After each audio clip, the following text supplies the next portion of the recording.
Buenas tardes, ¿qué tal? Programa número 70 de Al Derecho y al Revés. Vamos todavía. 70. Bueno, señores, ninguno de nosotros llegó a los 70. Tal cual, tal cual. Ahora, es un programa histórico por muchos motivos. Es el número 70. Sí. Y creo que es el primer programa, por lo menos en esta radio que yo conozca, que se hace con un invitado especial, sí, además de una prestigiosa invitada que vamos a presentar, que es la señorita Corbata. Corbata, podemos mostrarla, aquí pero está Corbata. Para aquellos que solo nos escuchan por radio, le tenemos que describir que Corbata tiene 4 patitas, es mujer, es una y está queriendo hablar con el micrófono, pero prefiere lamerlo. ¿Y de qué raza es Corbata? Es una Schnauzer miniatura y ha hecho radio antes, era productora de Babel, Encuentro de Culturas, así que no es la primera vez, es la primera vez que está en esta radio, pero no la primera vez que está en la radio. Aparte, para los que no la ven, yo les podría decir que tiene una cara de buena, y que lo diga impresionante. Yo no te puedo contar lo que significa, que no soporto mucho los animales. A mí me hace acordar a los perritos que había en la casa de la abuela, de esos que pintaban y eran de cerámica. Tal ¿no? Tal cual. Bueno, pero rápidamente, Alfredo Popritkin, Adalberto Buceto, el que habla Alejandro Drukarov, estamos con Gerardo Subirán en la operación, como siempre, Fede Politi, grande Fede, produciendo, sí, y una invitada especial para nosotros. En primer lugar porque es una amiga, claro. En primer lugar porque es una amiga, prestigiosa escritora, periodista, traductora, editora, polifacética, autora de ensayos, de novelas. ¿Cómo se nota que soy amiga, no? Con todo lo que está diciendo. Mori Ponsowi, gracias por estar. No, muchas gracias a ustedes por la invitación. No, sí, nosotros no solemos regalar nada. No, la verdad que y no. realmente te sentimos, aparte te seguimos, estamos en contacto, nos mandas tus producciones, escribís para el diario La Nación. Sí. ¿Y cuál sí. algún otro medio así habitualmente o solo La Nación? Bueno, ahora escribo, casi nada, ¿no? Sí. Escribo para Redacción, que es donde salieron las últimas crónicas. Estuve escribiendo todos los días seguidos durante 45 días, que es la primera, entregando un artículo diario. Así bueno, que, bueno. sí. A la manera de Conan Doyle con Sherlock Holmes, la antigua. Muy bien. No, muy bien. Y nada, bienvenida. Muchas y en gracias. un ratito vamos a entrar en el tema. ¿Querés encabezar el tema que vamos a tratar? Vamos a entrar en un tema que Mori conoce también bien, porque Mori, además de ser escritora y todo lo que hemos comentado, tiene una intensa actividad vinculada con los derechos, con la vigencia de los derechos, con la lucha contra la corrupción. Con ella encabezamos hace unos años una petición respecto al tema del arrepentido, del acceso a la información pública. Que reunió muchísimas firmas, Muchos miles de firmas. Más de 140.000 firmas en sí. aquel momento. Así que tiene una larga trayectoria también en esta materia. Y justamente, un tema que Alfredo planteó desde el primer día en el programa y lo hemos sin cesar resaltado, queríamos tocar rápidamente la extinción de dominio, porque hoy el Senado de la Nación, tal cual, retomó el tema que estuvo durmiendo en sus cajones durante 2 años enteros, vergonzosamente, y se habla de un proyecto de consenso que buscaría tener 2/3 de la Cámara Alta para que la Cámara de Diputados no pueda insistir con mayoría simple, este es el propósito de los 2/3, y ese proyecto introduciría variantes fundamentales que para mí van en contra del valor del proyecto. Déjame recordar solo con una línea qué es esto de la extinción de dominio, que suena difícil, ¿no? Es importantísimo para un país como la Argentina. Funciona esto hace muchos años en varios países y funciona bien. Yo siempre doy el ejemplo de Colombia, en donde, bueno, está medio automatizado, con una gran eficiencia. ¿Y para qué sirve? Sirve para que cuando organizaciones criminales, de las peores, sea de narcotraficantes, sea de tratantes de mujeres, de blancas, de mujeres, sea de, qué sé yo, de temas de corrupción, que también son... se apoderan de los bienes del Estado, se apoderan de los fondos del Estado para fines personales. Bueno, ¿qué pasa? Cuando se detectan estos casos empiezan los procesos penales. La denuncia, que duran los procesos penales años. Mientras tanto, la pregunta que todo el mundo se hace es, bueno, ¿y los bienes y la plata que se robaron qué? y los bienes que compraron con la plata que se robaron, porque muchas veces estamos hablando de millones y millones de pesos o millones de dólares. Entonces, bueno, ¿qué es lo que plantea la extinción de dominio? Plantea quitarle al sospechoso, una vez que está más o menos demostrada su culpabilidad, quitarle los bienes. Pero se hace de una manera fácil, no es que se le quita la fuerza ni nada. El mecanismo es sencillo. Normalmente, ¿qué se hace? Se lo convoca a aquel que aparece como propietario de un bien que no puede justificar cómo lo obtuvo. Se convoca para que se presente a demostrar cómo ha conseguido los dineros para comprar, para adquirir, para construir ese bien. Y si no lo hace en un plazo muy corto de tiempo, ese bien pasa automáticamente al Estado. Se extingue, ahí viene el nombre, se extingue el dominio, se produce la extinción del dominio y pasa al Estado automáticamente. Bueno, esto que es tan sencillo, así explicado, en la práctica viene dando vueltas hace mucho tiempo y no sale del Congreso. ¿Por qué? Y claro, es obvio, ¿por qué? Porque muchos de nuestros legisladores tienen las manos un poco manchadas, por no decir otra parte del cuerpo. Sí, bueno, no. Por ahí sin ir tan lejos, digamos, hay claramente una defensa corporativa, de claro. Hoy te toca a vos, mañana me puede tocar a mí, ¿no? Pero Alejandro, expliquemos lo que pasaba en definitiva. Había herramientas como las inhibiciones, los embargos y todo eso, pero en definitiva los bienes quedaban ahí dando vuelta o como producto del delito estaban en cabeza de cómplices y entonces había la dificultad de acceder a la riqueza que había producido el delito. Pero peor que eso, se insolventaban los y además desaparecen los bienes. Desaparecen. Y además agregaría lo que dijo Alfredo, acá lo que hay en juego es, por un lado, el producido de los delitos, es decir, se genera riqueza de origen ilícito que es absolutamente injusto, absurdo, y mucho más en crímenes de corrupción, donde simplemente es la plata de todos, que hay que recuperar. Esa es una parte. La otra parte son las herramientas usadas para perpetrar los delitos también. Una pregunta, pero por ejemplo, si después se llega a demostrar que la persona era inocente, ¿qué pasa con ese bien que le quitaron, digamos? Bueno, tiene que haber una semiplena prueba y bueno, esto es una de las grandes discusiones que hay dentro de la problemática de la ley. Lo que pasa es que lo que nosotros vemos es que en muchos casos no hay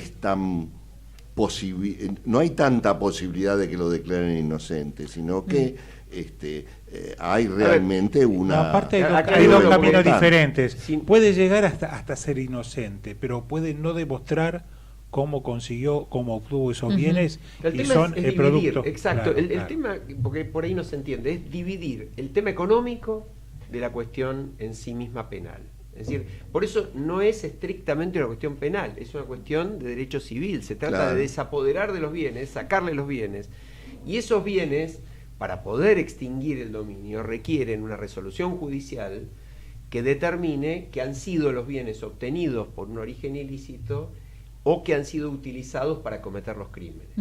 Lo que pasa es que una de las reformas que está proponiendo el Senado en este momento, la mayoría, el bloque del Partido Justicialista, en particular el senador Pichetto, están proponiendo una modificación consistente en, por un lado, postergar la posibilidad de iniciar la extinción de dominio hasta el momento en que la causa se eleva a juicio oral. Para no hacer una cuestión técnica y que la gente entienda, elevar a juicio oral lleva años. Muchos años, y hay veces que no se llega nunca a juicio oral. Sí, sería algo así como que transformar esto, que puede ser una ley eficiente, importante para el Estado argentino, para la situación que estamos atravesando en la actual democracia, en algo que no sirva absolutamente para nada. Con un segundo agravante, Alfredo, que es, no se aplicaría a los crímenes ya cometidos. Este es un cambio muy grande, porque la ley aprobada por media sanción en diputados prevé que esta herramienta, como no es penal, porque no es que se está instituyendo pena para delitos ya cometidos, lo cual sí infringiría el principio de que la ley penal no puede ser retroactiva.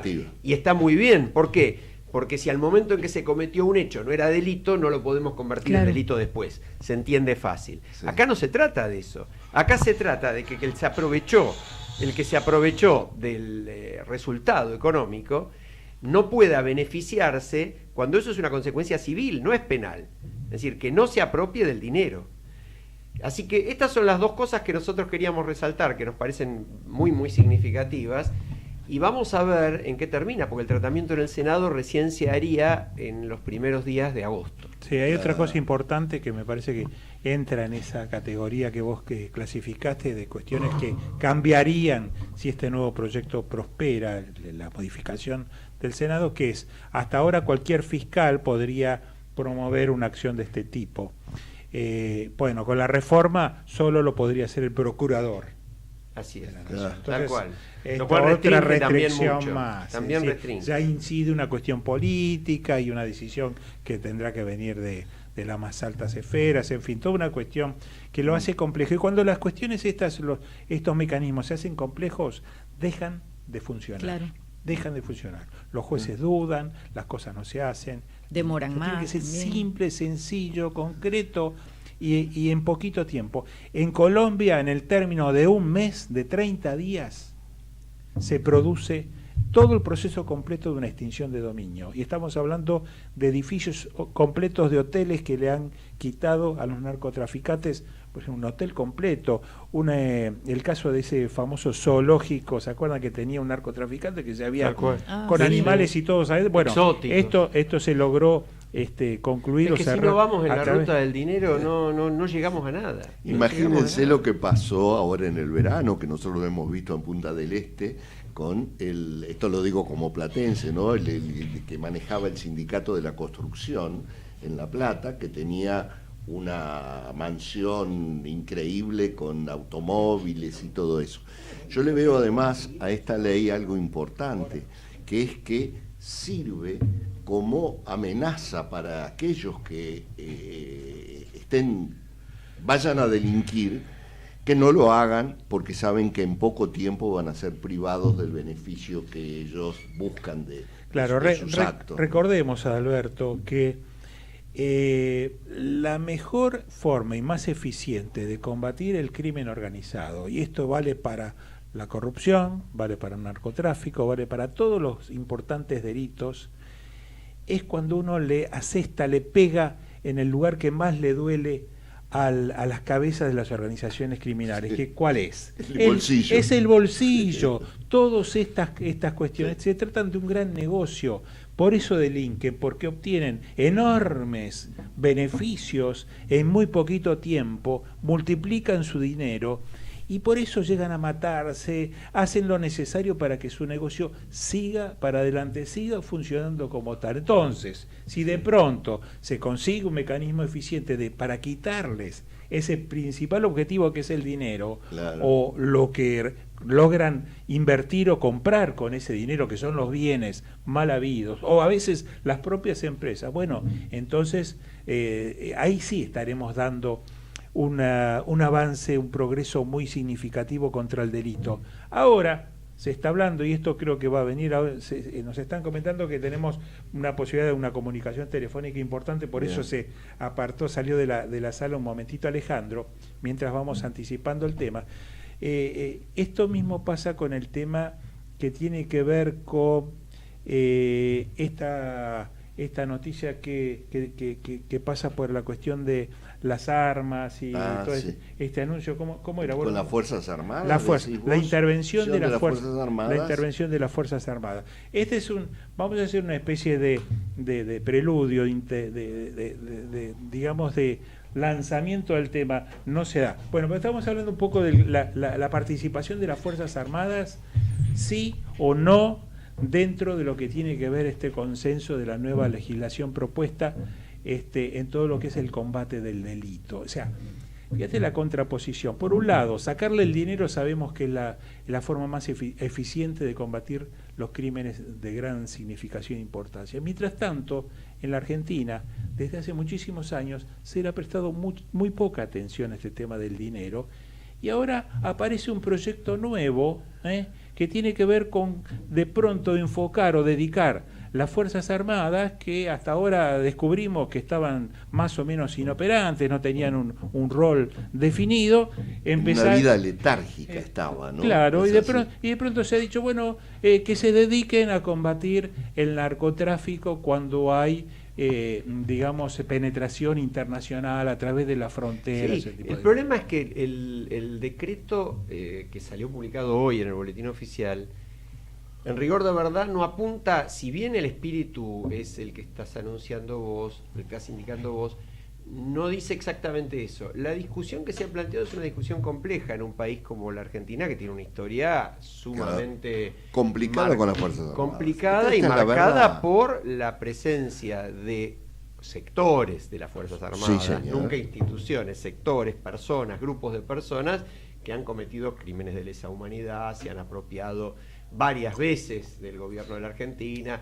No es solamente la dictadura siniestra de los años de plomo, hubo muchos episodios anteriores. Ahora, yo no creo que eso inhiba, es decir, a mí me parece que como todas las cosas hay que tratar de dejar de lado el dogmatismo. Y acá creo que vale la pena, nosotros no tenemos por qué pensar los cuatro de la misma manera, está bueno que hagamos un rápido par de minutos cada uno.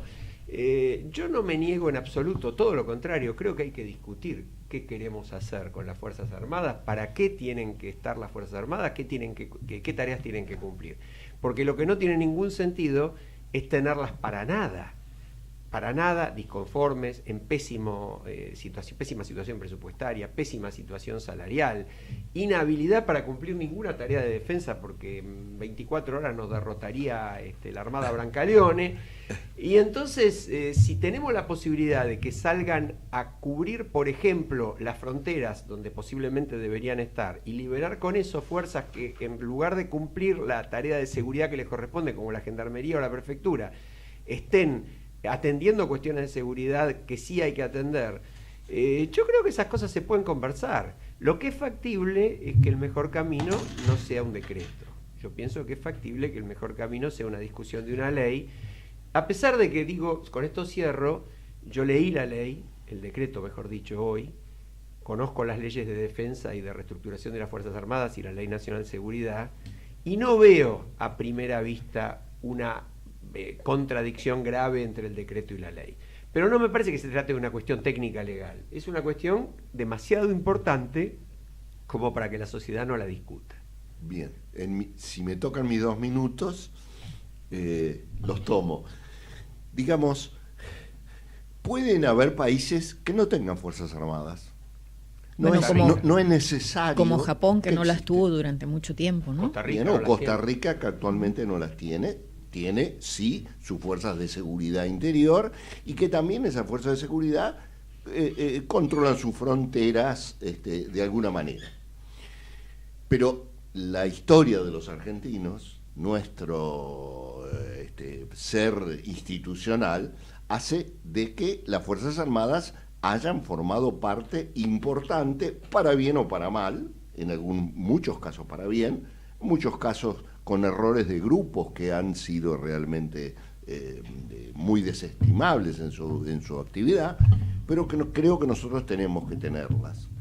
Y para eso habría que sacarlas de su estado letárgico, esta es mi idea, y deben ser, por supuesto, controladas por el Parlamento. Debe haber una ley, esa ley debe cumplirse, y deben otorgársele las facultades que deben tener y las tareas que deben cumplir.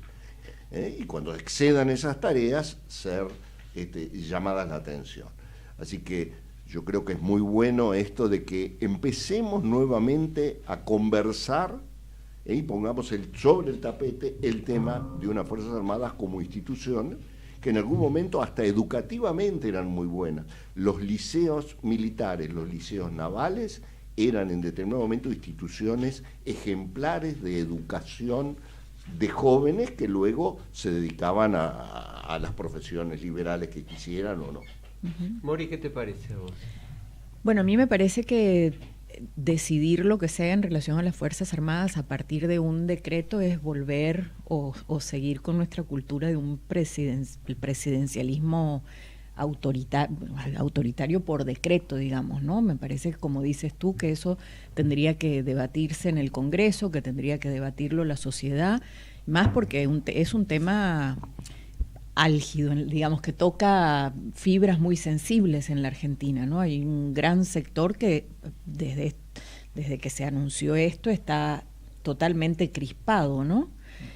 No comparto esa crispación, pero por otro lado, dada nuestra historia, lo entiendo. Entonces me parece que hubiera sido más fácil poner sobre la mesa el problema y decir, bueno, ¿qué hacemos con unas Fuerzas Armadas que están quebradas, que están aletargadas, que no sirven en este momento para nada? Sí, no tienen recursos. Yo comparto también, pero además hay un impedimento legal. La ley de defensa impide a las Fuerzas Armadas intervenir en cuestiones de, digamos, que pasen dentro de los límites del país. Están para la defensa frente a algún tipo de agresión exterior, y no pueden, tienen impedimentos. Yo creo que a cambio, y este programa es al derecho y al revés, y por eso a veces nos damos el lujo de disentir. Claro. Yo no estoy de acuerdo con lo que dice, estoy enteramente de acuerdo con lo que decía recién Alejandro. Para mí el objetivo es otro, distinto. La verdad que la gran duda que tengo es de dónde de dónde bajó la idea de este cambio repentino, porque hasta hace una semana atrás este tema no formaba parte de ninguna agenda. Yo creo que debe haber venido alguna instrucción desde algún lado, que no sé si algún día vamos a saber cuál es, pero supongo que no es desde la propia Argentina. Esto es un pensamiento personal y me hago responsable. Pero bueno, y venían pasando, sí, cosas desde antes, porque no me acuerdo si fue por el 9 de julio o 25 de mayo, murieron el mismo día 49 caballos, pasó claro, lo del desfile, o sea, aparte de si vinieron instrucciones de alguna parte o no, creo que hay un gran descontento dentro de las Fuerzas Armadas. Sí, sí. Esto es muy cierto, pero no creo que sea una reacción al descontento, en mi opinión.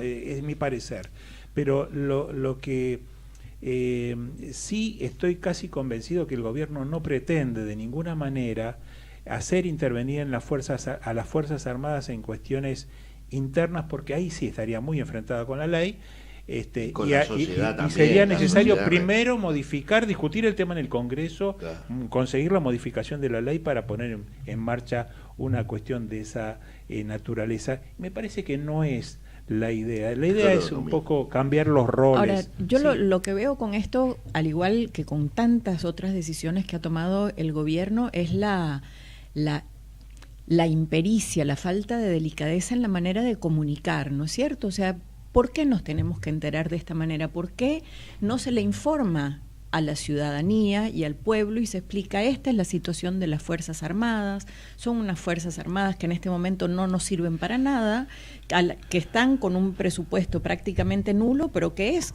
Entonces, explicar la situación y después decir, bueno, nosotros proponemos o esto es lo que vamos a hacer. Pero resulta que no, que todos nos enteramos cuando sale la noticia en los diarios, nadie nos explica nada, claro, y obviamente tenemos a la mitad de la población en contra y crispada. Sí. Y los que no estamos crispados tampoco entendemos bien. Ustedes son abogados y no saben bien, tampoco no están del todo seguros por dónde viene la cosa, por qué viene, ¿por qué no nos lo explican? Sí, es muy cierto. Yo estoy de acuerdo, y me parece que en paralelo está bueno poner sobre la mesa esta tremenda crispación que hace que cualquier cosa motive de inmediato calificativos que van de dictadura, que aparezcan crispaciones. Claro, es como que también bueno, porque realmente estamos hablando, yo voy a tocar algo que está en los afiches en los diarios, en la noticia, en los medios. Sale una película sobre Santiago Maldonado en estos días. Qué rápido. Y el afiche de la película de Santiago Maldonado reproduce la pregunta de dónde está Santiago Maldonado. Entonces, es legítimo hacer una película sobre cualquier cosa, es legítimo decir lo que uno quiera sobre cualquier cosa, no hay restricción alguna a la libertad de expresión en ese sentido. Ahora, tomar la frase de dónde está como volviendo a plantear la idea de una desaparición. Yo creo que esos son excesos también, así como coincido con Mori, que el planteo está mal hecho, mal anunciado, que muchas veces los temas, este gobierno y todos los gobiernos no rinden cuentas, no lanzan los temas a la discusión. Pero el anterior... Todo eso es verdad, pero me parece que estamos mezclando todo. yo iría un poquito más atrás. Este gobierno arrancó con una situación de crisis extrema, ¿no es cierto? Esto quizás no se hizo una valoración exacta desde el comienzo, pero creo que todos sabíamos que estábamos en una situación caótica en cuanto a los aspectos económicos, la pobreza, la corrupción, un montón de cuestiones que nos estaban... Bueno, de ahí en más, el país casi quebrado y una situación grande de crisis, frente a una crisis debió haberse hecho un diagnóstico claro, concreto, y no sé si esto lo dijimos aquí en la radio, en este programa, pero yo sé que cuando hay crisis serias, profundas, de ahí en más hay que hacer un plan adecuado para combatir y revertir esa crisis, pero además no puede aquel que tiene la obligación de operar como un ojo de tormenta a la persona que dirige la situación de crisis y la intenta llevar un país como la Argentina a una normalidad, necesita producir aciertos todos los días en forma permanente para sacar al país de esa situación de crisis. Yo creo que hubo errores, se sumaron errores tras errores, algunos incluso reconocidos por el propio gobierno, cosa que bueno, está bien, pero si uno tiene las cosas en menos 50 y vos querés llevarla a más 300, vos no podés estar cometiendo errores y pasar de menos 50 a menos 48 y después otra vez a 52 y flotar allí para nunca llegar ni siquiera a cero. Alfredo, ¿no? Te veo demasiado exigente.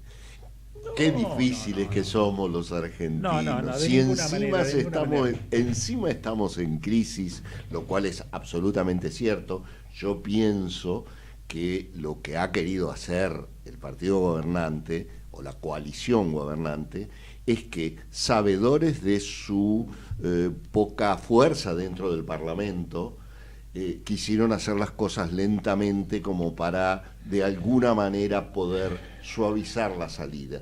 Y que como somos tan difíciles nosotros, una cosa es hacerlas lentamente y otra cosa es hacerlas mal. También son dos cosas distintas. No, pero aparte equivocadas, porque hace 5 minutos dijimos que la forma de atacar estos problemas es a través del dinero.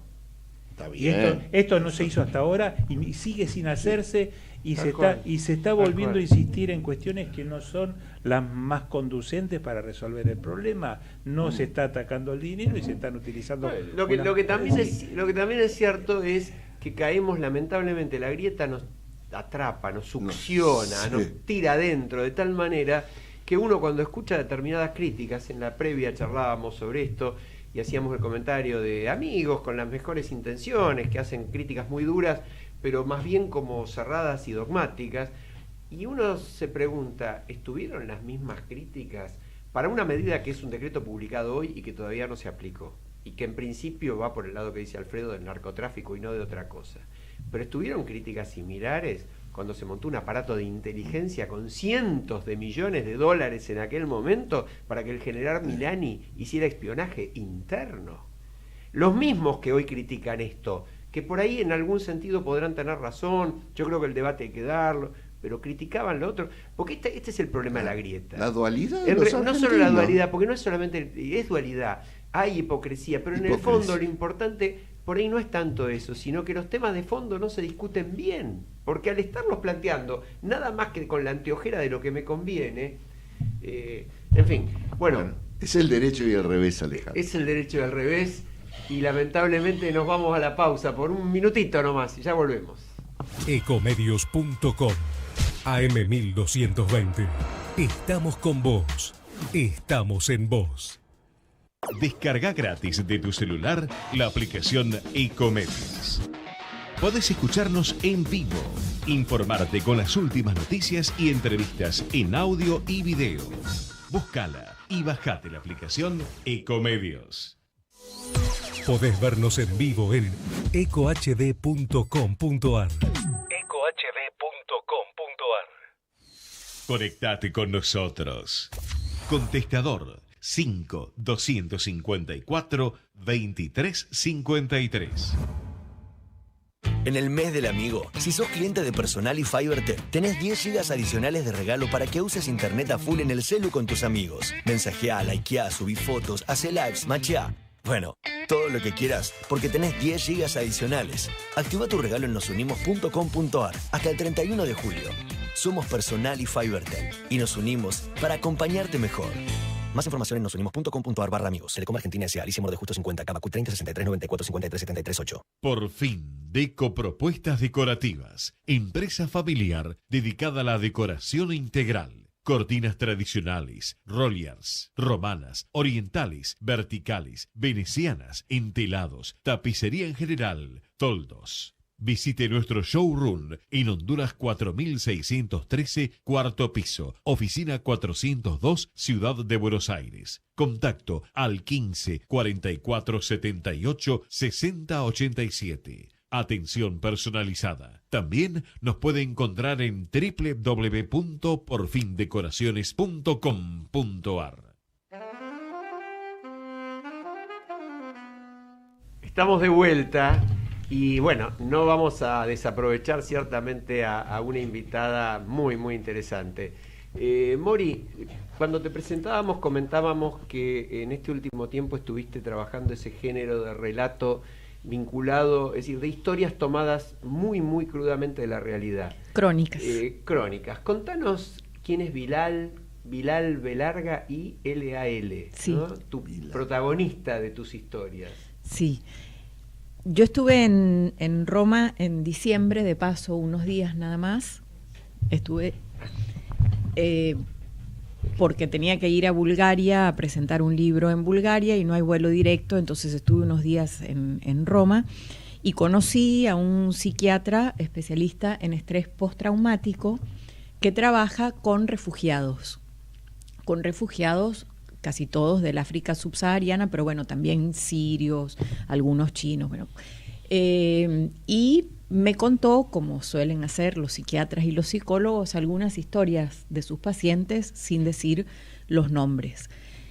Y hubo me impactaron mucho las historias que me contó de una mujer de China, de un hombre de Siria, bueno, pero la historia que más me impactó fue la historia de un chico, Bilal. Este no es un nombre real, es el nombre que yo le puse en la narración.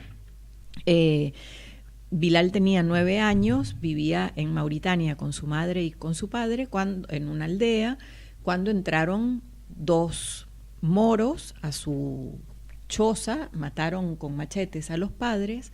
Bilal se escondió abajo de la cama. Un niño de 9 años, ¿no?, que se escondió bajo la cama, pensó que no lo habían visto, pero sí lo habían visto, lo sacaron, estaban por dejar caer el machete sobre el cuello de él también, y un árabe le dice al otro, no, a este mejor lo vendemos. Y al niño se lo llevaron en un camello, y unos días después, en un remate, lo vendieron. Y fue esclavo este chico desde los 9 años durante 21 años más hasta que pudo escapar. Y bueno, me contó algunas cosas más acerca de bueno, obviamente el psiquiatra lo conoció cuando después de que Bilal ya había llegado a Italia con muchos síntomas de estrés postraumático. Bueno, yo me fui después a Bulgaria, después volví a Buenos Aires y yo no podía dejar de pensar en esta historia porque yo creo que todos nosotros, siendo personas más o menos informadas, sabemos que hay lugares en el mundo en donde todavía hay esclavitud. En alguna parte lo hemos leído o qué sé yo, ¿no? O escuchado. Pero sentirlo, escuchar una historia del siglo XX. Del siglo XXI. Yo pensaba eso, ¿no? El Voyager 1, nunca me acuerdo si es el 1 o el 2, ya pasó los límites de nuestro sistema solar. Y en esa misma época sigue habiendo países, no solo donde hay esclavitud, sino donde se compran y se venden personas. Se regala un esclavo a alguien cuando vas a un casamiento, por ejemplo, le regalas a los novios un esclavo. Bueno, y no podía dejar de pensar en esto. Llamé al psiquiatra, Bilal había dejado de ir, ustedes me van marcando el tiempo porque Bilal había dejado de ir a consulta, el psiquiatra yo no sabía cómo encontrarlo. Yo me puse a buscarlo, por supuesto no tiene Facebook, yo no sabía el apellido, me puse a buscar, hasta que, digamos, di con alguien que lo conocía. Y pedí... ¿Él quiso charlar con vos? Él primero aceptó que yo lo entrevistara y quiso hablar conmigo, y después yo estaba por comprar el pasaje y en ese momento me llegó un mensaje que decía que había cambiado de idea. Y yo dije, ¿y ahora qué hago? Y al final, después de unos días de duda, decidí que me iba igual, porque pensé, si él no quiere contarme su historia, debe haber muchas historias como estas, que en realidad es de lo que me di cuenta en ese momento, o sea, no es el único, y es lo más doloroso de todo. Entonces me fui un mes a Italia a buscar y a escuchar historias de refugiados. Conocí a Bilal finalmente. Y bueno, y de eso se tratan estas crónicas, es, digamos, mi encuentro con Bilal, las cosas de las que me habló el psiquiatra, y sobre todo mi encuentro con muchos otros inmigrantes del África subsahariana que se tuvieron que ir de África por motivos de los más diversos. Por ejemplo, entrevisté un par de chicas. Lo más terrible es que son todos chicos y chicas muy jóvenes, ragazzi, le dicen en Italia. El promedio, hay chicos de 16 años, chicos de 15, chicos de 21, de 22. Yo tengo un hijo de 23, entonces entrevistar a alguien de 24 que atravesó el desierto, que atravesó el mar, que estuvo en campos de trabajo forzado en Libia, para mí son chicos. Y entonces es increíble lo poco informados que estamos de estas cosas. Y lo que iba a decir antes es, por ejemplo, hay unos cuantos países en África, y no solo en África, en donde la homosexualidad está prohibida, no solo prohibida, sino que se castiga con 14 años de cárcel, por ejemplo, en Nigeria. Entonces 14 años de cárcel. 14 años de cárcel. Creo que en Uganda también, no sé si no son un poco más también. Y bueno, situaciones, otros que son perseguidos políticos, también hay gente que huye por la extrema pobreza, hay chicos a los que mataron a sus padres porque son algunos de esos países en constante guerras internas, entonces de pronto quedan huérfanos y no saben qué hacer y piensan en Europa, porque hoy con el tema de los celulares todo el mundo sabe que se puede vivir distinto en otra parte, ¿no? Y geográficamente, ¿dónde anduviste en Italia para hacer esta investigación de campo? Estuve en Roma, en Sicilia y en Lampedusa.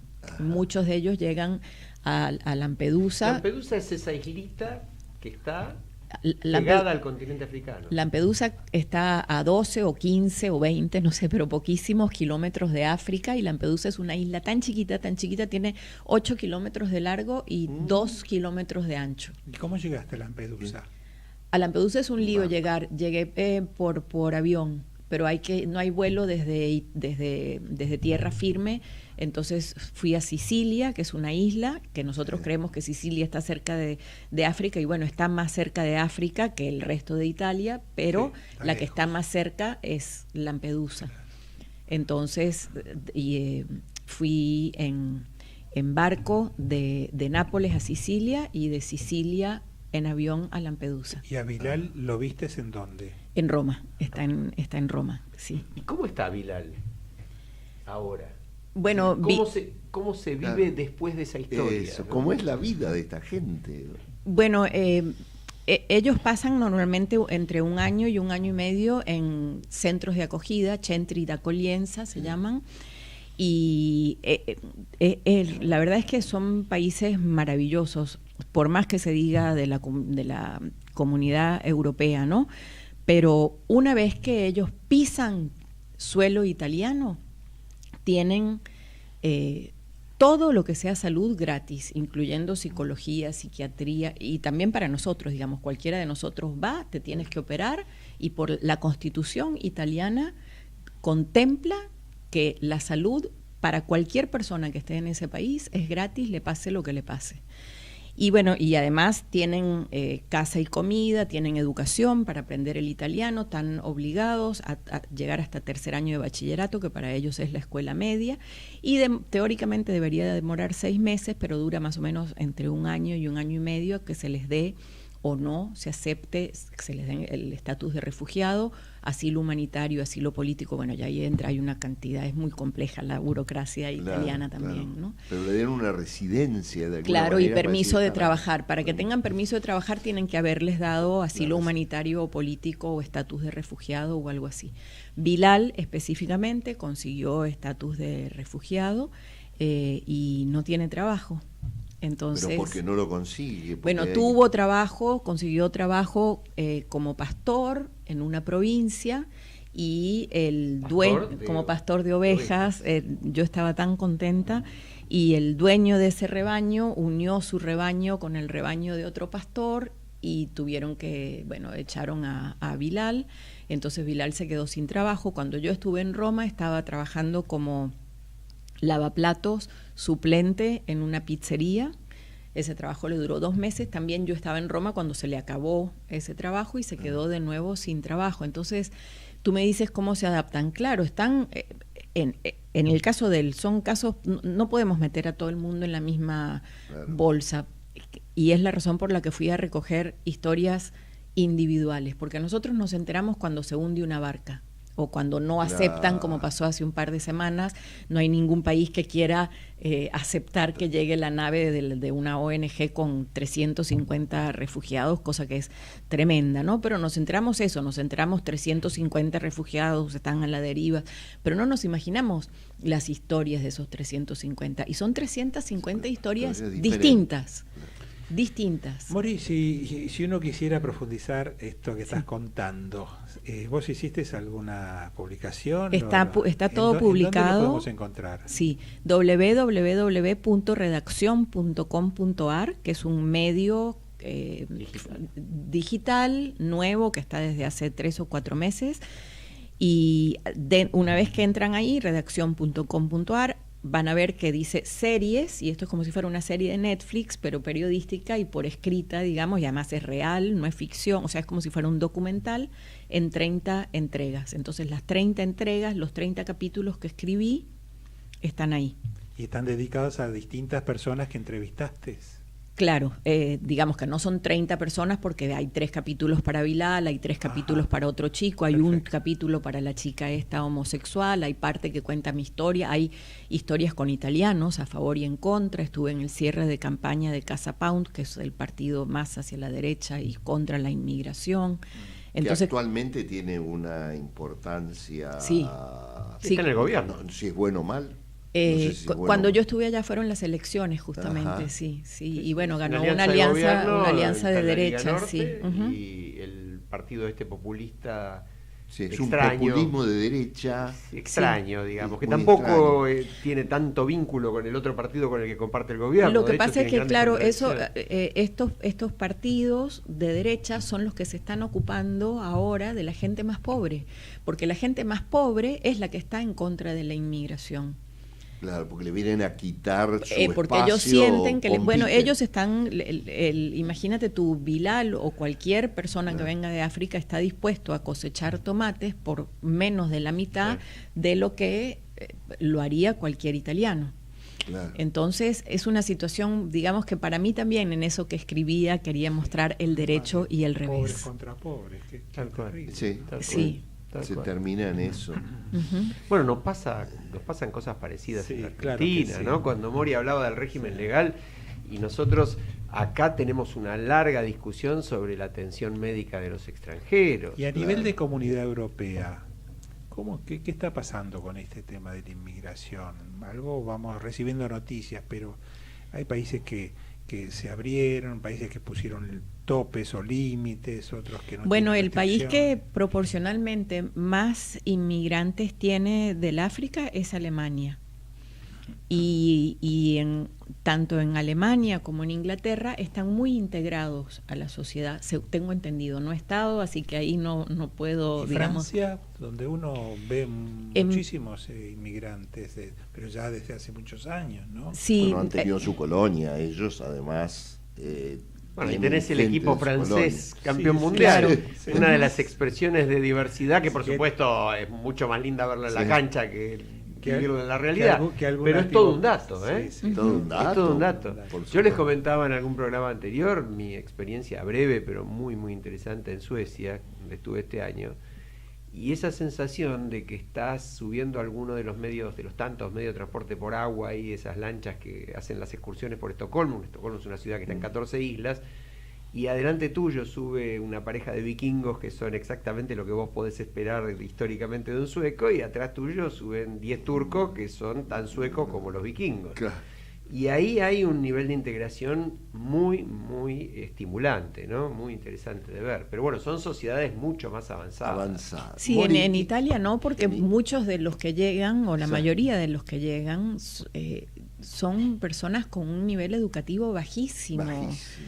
Entonces, digamos, no están integrados a la sociedad italiana. Es un fenómeno más reciente que en Francia, además, ¿no? Claro, y logran integrarse. O sea, mi pregunta era esta: ¿terminan siendo delincuentes o ellos tienen una barrera moral? No sé, en tu trabajo de campo esto. Bueno, yo me imagino que algunos podrán terminar siendo delincuentes, pero la mayoría de la gente con los que yo estuve, son personas tremendamente agradecidas, claro, a lo que Italia les ha dado. Sí, sí. Mori, te cambio un poquito el ángulo.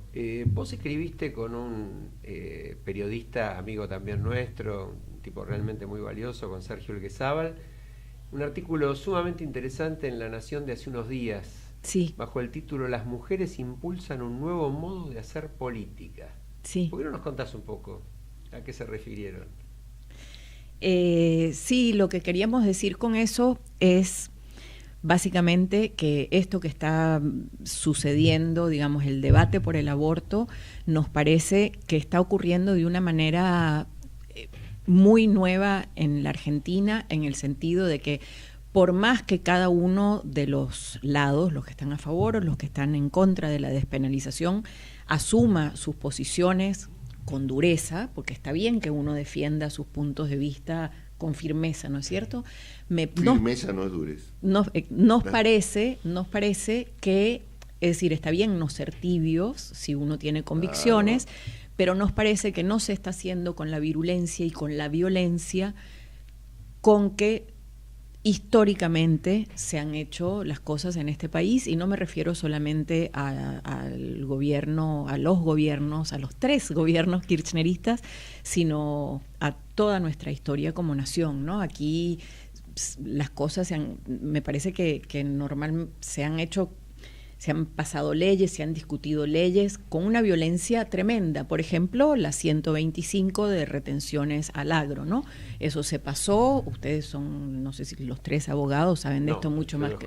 Bueno, pero casi como que fuera. Sí. Se pasó. Hombre muy vinculado a la justicia. Honoris causa. Por suerte me salvé. Es honoris causa. Pero bueno, la presidenta pasó la ley al Congreso y se aprobaba tal como la pasó, o no se aprobaba, no claro, se discutía, y eso fue el origen de la grieta que nos separa hoy en día. Pero antes de esa grieta ya teníamos otra, y antes de esa tenemos grietas desde... La historia argentina da esto, y crímenes dentro de los congresos. La Torre fue el que fue. Pero ustedes hacen socialista. Mucho hincapié en el tema de la mujer, en cuanto a que la aparición de las cuestiones de género está originando planteos mucho más transversales, claro, ¿no? Alineamientos mucho más transversales. Exactamente, porque eso es lo maravilloso que pasó con esta discusión, es que kirchneristas y antikirchneristas que estaban divididos a muerte lloraron juntos y se abrazaban juntos, tanto en las marchas como cuando en diputados se aprobó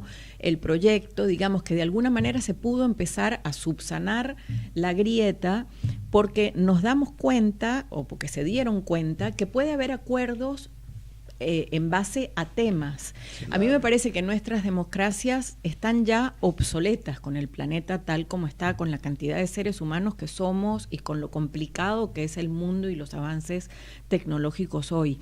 Entonces, yo creo que en vez de hablar nosotros creemos con Sergio, porque es algo que habíamos conversado antes, que en vez de hablar de partidos políticos que tengan una ideología determinada y que tú tengas que seguir a determinado partido, a mí me parece que la modernidad, o digamos la postmodernidad, me parece que al lugar hacia donde deberíamos querer ir es un lugar en el que se debatan políticas.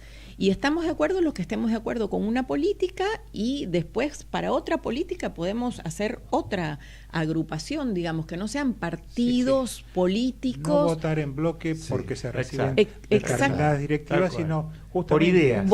Votar temas, votar proyectos, y no sí, votar partidos. Y me parece que eso es lo que está quedando sobre el tapete con esto, ¿no? Algo de lo que he descubierto, hemos descubierto todos con Alejandro y con Alfredo, es como la importancia de las ONG. O sea, la tecnología ha traído la posibilidad de que atrás de un determinado tema vaya la gente sumándose, y en esa sumatoria a mí no me cabe ninguna duda que hay peronistas, antiperonistas, o si los hay, o lo que fuera, o kirchneristas, ¿verdad? Entonces no se va por un partido, sino se va detrás de ese tema. Y ese tema, de alguna manera, lo hemos visto, ha sido tomado a veces por los legisladores para llevarlo al recinto, y a veces ha sido exitoso o no, o se ha quedado. Creo que ese es un avance, sí. Y yo tuve la impresión, como abogado de unos cuantos años y profesor universitario también, eso lo vi como un fenómeno nuevo, lo descubrí estando acá. Sí, y me parece que hay un fenómeno nuevo que marcan muy bien ellos con respecto al tema de la presencia de la mujer, ¿no? Una presencia completamente diferente en la sociedad y ahora en la política. Yo quería señalar una particularidad de Mori que nuestros oyentes, por supuesto, habrán detectado, y es que el tono de voz de Mori es muy particular y no es casual. Es decir, Mori es argentina, sí, pero ha vivido muchos años en otros países. Ha vivido muchos años en Venezuela, sí, sobre en todo, Estados Unidos, pero sobre todo en Venezuela. Sí, en Venezuela 25 años. Y esa hermosa tonada que tiene, por supuesto, está vinculada. Y yo te quería tocar el tema a pesar de lo doloroso, porque creo que nos podés comentar un poco en el contexto en el que uno lee en los diarios que están pronosticando un 1.000.000% de inflación este año en Venezuela. ¿Cómo vivís vos lo que pasa hoy en Venezuela? Nada de lo que te pueda decir alcanza. Ninguna de mis compañeras de clase tiene sus hijos en Venezuela. Digamos, todos los chicos, una vez que terminan la universidad, se van, o antes, o cuando terminan el colegio. De mis compañeras de clase queda, no sé qué quedarán, el 18% todavía en Venezuela, porque no pueden vender sus casas, porque ya nada vale nada, y si la dejas, la toman, digamos, entonces tampoco se pueden ir. Yo la última vez que estuve fue hace 2 años, y en los últimos 2 años ha empeorado. Parecía que no podía empeorar más. Yo cuando estuve pensé que una semana después iba a caer el gobierno, porque la sensación constante que daba es que eso no podía seguir. Las colas que había para comprar un pan, las colas que había, se podía entrar al supermercado según el número en el que terminara tu documento. Según el número en que terminaba tu documento. Sí, era una cosa, y además no había nada, entrar al supermercado para encontrarte los pasillos y los estantes vacíos. Yo cuando fui hace 2 años, mis amigas cuando supieron que iba, yo llevé un pantalón y una remera más lo puesto, ¿no? Y la valija fue llena de papel higiénico, dentífrico, leche en polvo. Así fue mi maleta, y mis compañeras son chicas de clase media, no es que... Y me impresionó muchísimo, pero muchísimo la situación, y 2 años después está, no sé, 1.000.000 de veces peor de lo que yo lo vi.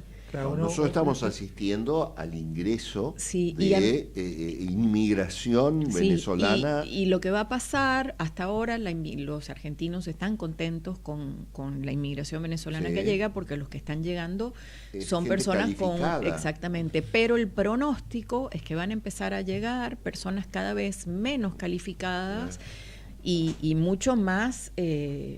Con un nivel de desesperación y con más dificultad para conseguir trabajo, porque están menos preparados, ¿no? Bien. Tremendo. Y decime, es difícil saberlo, ¿no? Pero ¿imaginás qué futuro próximo para Venezuela? ¿Esto va a terminar? ¿Va a cambiar? Bueno, terminará alguna vez, pero o sea, puede ser que por alguna razón Maduro no siga, pero va a seguir el chavismo, ¿no? Entonces, o sea, el chavismo no va a desaparecer porque se vaya... Pero es el ejército, es la fuerza, o sea, desaparecerá el día que no tengan más poder. Bueno, lo que pasa también es que hay que ver quién está atrás de eso, ¿no? Hay que ver qué países están atrás de eso, hay que ver quién está... Un país rico porque quién está financiando petróleo.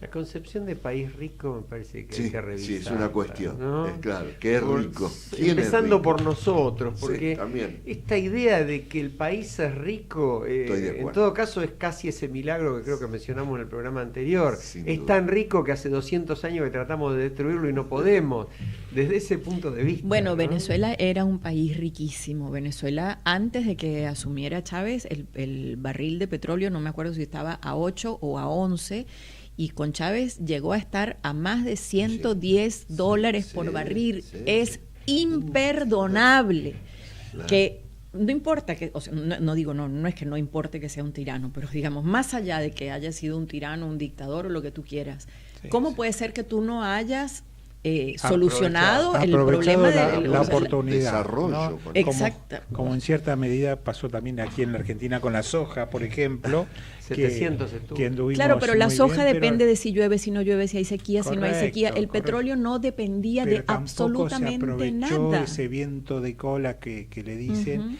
y esto lo estamos sintiendo porque esas cosas se terminan.